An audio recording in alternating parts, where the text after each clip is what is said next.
Hello, Namaste, Radha Krishna everyone. This is Kumkum, a girl from Assam, India, and welcome to the K-Blogs. So before you all get into this video, I just wanted to give you all a small disclaimer that this video is entirely made based on my personal experiences, my analysis, my learnings and my observations.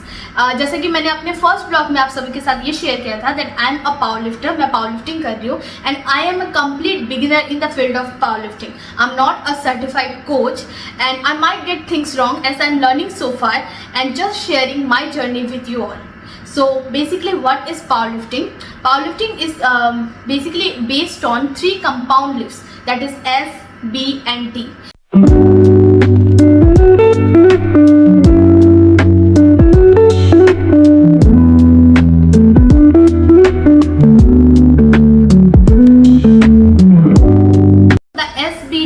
That is squat, bench press and deadlift. They are the compound lifts. Why it is compound lifts? Because compound, पहले जानते हैं compound movements क्या होते हैं, compound lifts क्या होते हैं. Basically compound movements are those exercises जहाँ पे आपके एक से ज़्यादा multiple muscle groups या multiple joints एक साथ काम कर रहे होते हैं. The main muscle joints for example आपके hip joint हो गया, आपका ankle joint हो गया, आपके knee joint हो गए, जो एक साथ आपके काम कर रहे होते हैं at a time, वो होता है आपके compound movements. Just a simple thing, जब एक से ज़्यादा मसल ग्रुप्स या एक से ज़्यादा मसल जॉइंट्स जब एक साथ काम करते हैं तो वो हो गया आपका compound movements. The other is the isolation movements. The word itself explains itself. Isolation मतलब वो आइसोलेट कर देता है, अदर मसल ग्रुप्स को आइसोलेट कर देता है. For example at a time one specific muscle जब वो काम कर रहा होता है या वन स्पेसिफिक जॉइंट जब आपका काम कर रहा होता है वो होता है आपका isolation movement. As simple as that. Bicep curl या tricep extension, tricep push down, ये लेग एक्सटेंशन, ये सारे आपके आइसोलेशन मूवमेंट्स हो गया जहाँ पे एक मसल ग्रुप काम कर रहा है या फिर एक जॉइंट मसल जॉइंट काम कर रहा होता है तो वो आपका आइसोलेशन मूवमेंट्स हो गया. एक से ज़्यादा मसल ग्रुप काम करने से वो आपके कंपाउंड मूवमेंट्स में चले जाते हैं. So deadlift is basically a full body compound movement that actually involves multiple major muscle groups. The muscle groups could be divided into the primary muscle groups and the secondary muscle groups. Now the primary muscle groups which involve in deadlift are basically the hamstrings, the glutes, the lower back, your core muscles, etc, etc.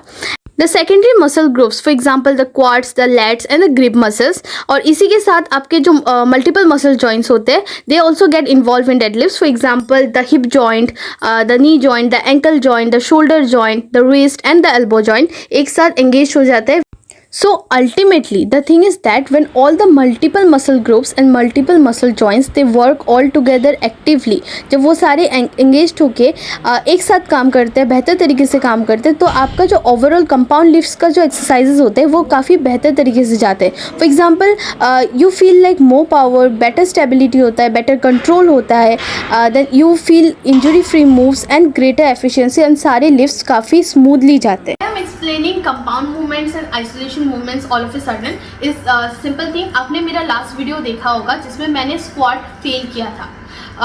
मैं the reason behind my failing squat, मैं उसको lift नहीं कर पाई थी because मैंने already focus किया compound movements की तरफ. मैंने बहुत फोकस दिया, अपने कंपाउंड मूवमेंट्स को कंप्लीट किया, बट जो मेरे आइसोलेशन मूवमेंट्स था उनको काफ़ी सारे आइसोलेशन मूवमेंट जो एक्चुअली नेसेसरी थे मैंने उनको बेसिकली इग्नोर किया. मैंने पूरा का पूरा स्किप कर दिया which actually impacted my performance overall.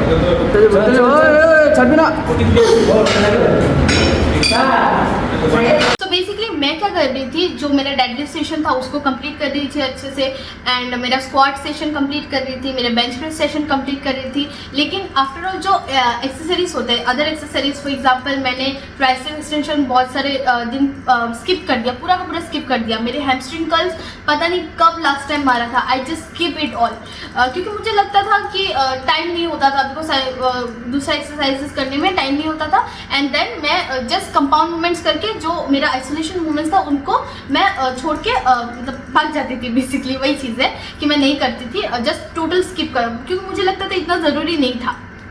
Basically ये बहुत ज़रूरी है.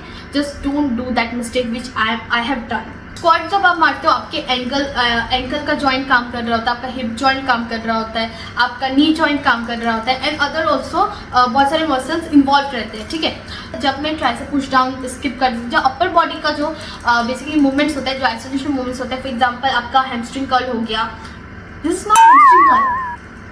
जो आपके ट्राइसेप एक्सटेंशंस होते हैं, ट्राइसेप पुश डाउन होते हैं, बाइसेप कर्ल होते हैं, इनको मैं काफ़ी दिनों से स्किप कर करके आ रही थी, विच रिजल्टेड इन माई मेरा बेंच प्रेस काफ़ी वीक हो गया। अगर पावर लिफ्टिंग एक मूवी है तो the isolation movements are the supporting actors in the movie of power lifting.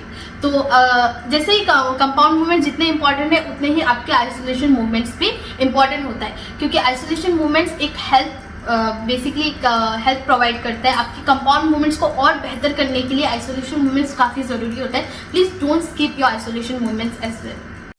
और एक बात, सिर्फ आइसोलेशन मूवमेंट्स को ही स्किप करना आपका मेन रीज़न नहीं हो सकता है परफॉर्मेंस इम्पैक्ट का। बेसिकली अगर आपका स्लीप स्केड्यूल सही नहीं है, अगर आप प्रॉपर नींद नहीं ले रहे हो, आपका डाइट प्रॉपर नहीं है, बैलेंस्ड नहीं है, and there are also so many other factors जो आपके ओवरऑल कंपाउंड मूवमेंट्स के लिफ्ट्स को या फिर ओवरऑल कोई भी एक्सरसाइजेस को इम्पैक्ट कर सकता है। सो इट्स वेरी नेसेसरी कि आप 100% डाइट लो, 100% अपना एक्सरसाइज करो, कंसिस्टेंट रहो। ये काफ़ी ज़रूरी है आपके ओवरऑल परफॉर्मेंस के लिए।